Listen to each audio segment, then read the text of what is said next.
dry in the sunshine. Then she straightened it, bound it loosely, and replaced her hat.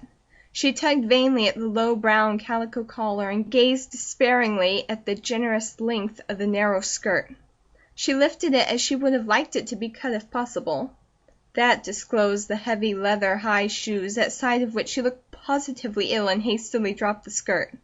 She opened the pail, took out the lunch, wrapped it in the napkin, and placed it in the small pasteboard box. Locking the case again, she hid the key and hurried down the trail. She followed it around the north end of the swamp and then struck into a footpath crossing a farm in the direction of the spires of the city to the northeast. Again she climbed a fence and was on the open road.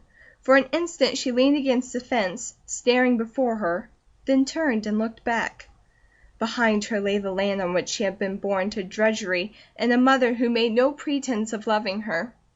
Before her lay the city, through whose schools she hoped to find means of escape and the way to reach the things for which she cared. When she thought of how she looked, she leaned more heavily against the fence and groaned. When she thought of turning back and wearing such clothing in ignorance all the days of her life, she set her teeth firmly and went hastily toward Onabasha. At the bridge crossing a deep culvert at the suburbs, she glanced around, and then kneeling she thrust the lunch box between the foundation and the flooring. This left her empty-handed as she approached the great stone high school building. She entered bravely and inquired her way to the office of the superintendent. There she learned that she should have come the week before and arranged for her classes. There were many things incident to the opening of school, and one man unable to cope with all of them.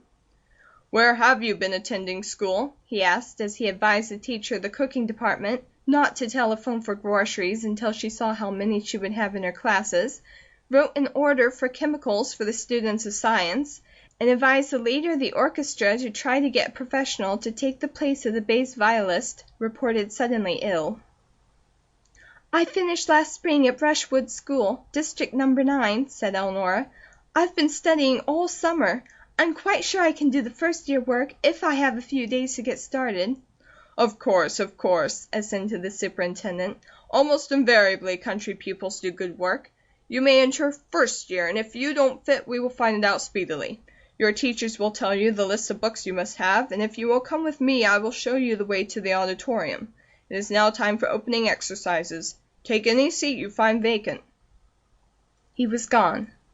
Elnora stood before the entrance and stared into the largest room she ever had seen. The floor sloped down to a yawning stage on which a band of musicians, grouped around a grand piano, were tuning their instruments. She had two fleeting impressions: that it was all a mistake, this was no school, but a grand display of enormous ribbon bows, and the second, that she was sinking and had forgotten how to walk. Then a burst from the orchestra nerved her, while a bevy of daintily clad, sweet-smelling things, that might have been birds, or flowers, or possibly gaily dressed, happy young girls, pushed her forward. She found herself plodding across the back of the auditorium, praying for guidance, to an empty seat. As the girls passed her, vacancy seemed to open to meet them. Their friends were moving over, beckoning, and whispering invitations. Everyone else was seated, but no one paid any attention to the white-faced girl stumbling half blindly down the aisle next the farthest wall. So she went on to the very end facing the stage. No one moved, and she could not summon courage to crowd past others to several empty seats she saw. At the end of the aisle she paused in desperation as she stared back at the whole forest of faces, most of which were now turned upon her. In one burning flash came the full realization of her scanty dress, her pitiful little hat and ribbon, her big heavy shoes, her ignorance of where to go or what to do. And from a sickening wave which crept over her, she felt she was going to become very ill. Then, out of the mass, she saw a pair of big brown boy eyes, 3 seats from her, and there was a message in them.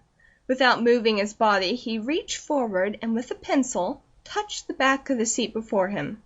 Instantly Elnora took another step which brought her to a row of vacant front seats. She heard the giggle behind her.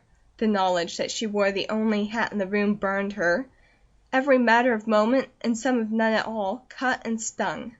She had no books. Where should she go when this was over? What would she give to be on the trail going